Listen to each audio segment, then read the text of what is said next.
এই কে পড়ে হইছে? যা চল, খারা আস্তে আস্তে আস্তে ধর, উঠা তো উঠা উঠা তো। হায় হায় হায়, কি ভাই, এই কে তুমি? এবার পড়ে রইছো কেন? উড়ে উড়ে উড়ে ওই সাইডে যা, ধর ধর ধর ধর ধর ধর। কেডা তুমি এবার পড়ে রইছো? আল্লাহ, ও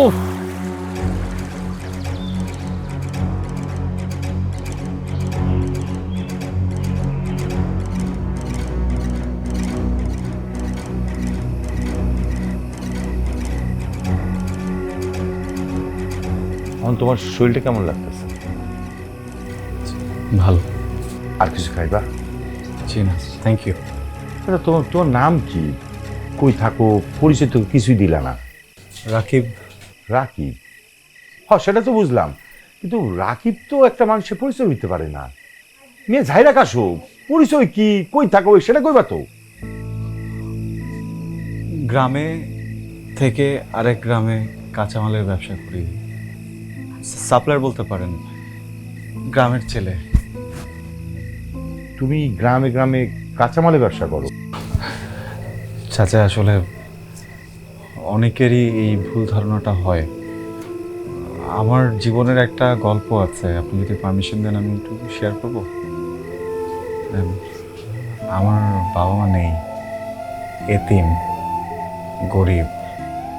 একটা এনজিওতে আমি বড় হয়েছি আর কি, যেটার ফান্ডিং বিদেশ থেকে হয়। ওখানে স্কুলে পড়েছি, ওখানকার কলেজে পড়েছি। টিচাররা যেরকম বাংলাদেশি ছিলেন, সেরকম বিদেশ থেকেও কিছু টিচার আসছিলেন যারা পড়াতেন। তো ওনাদের মাঝে থাকতে থাকতে আমার কথাবার্তা, চাল চলন একটু এরকম। ওইখানে আবার একটা নিয়ম আছে জানেন তো, 18 হয়ে গেলে তারপরে আর ওখানে অ্যালাউ করেন না, তারা বের করে দেন। তো আমার 18 হয়ে যাওয়ার পর ওখান থেকে চলে আসলাম, লেখাপড়াটাও আর হলো না। দেন ভাবলাম যে নিজে নিজে ছোট করে একটা ব্যবসা করি। এই কাঁচামালের ব্যবসাটা শুরু করলাম, খুব ভালো যাচ্ছিল চাচা। গতকাল রাতে কাঁচামাল নিয়ে যাচ্ছিলাম, হঠাৎ করে ট্রলারে ডাকাত পড়ল, সবার হাতে আর্মস। আর কোনো কুল কিনারা না পেয়ে ভয়ে আমি সব কিছু ফেলে পানিতে লাফ দিলাম। এরপরে আমার আর কোনো কিছু মনে নেই, চোখ খুলে দেখলাম যে আপনারা সামনে। এখন কই যাইবা সেই ঠিকানা দাও, আমি তোমার পাঠানোর ব্যবস্থা করি। সম্ভব না। কেন? শেষ। শেষ মানে?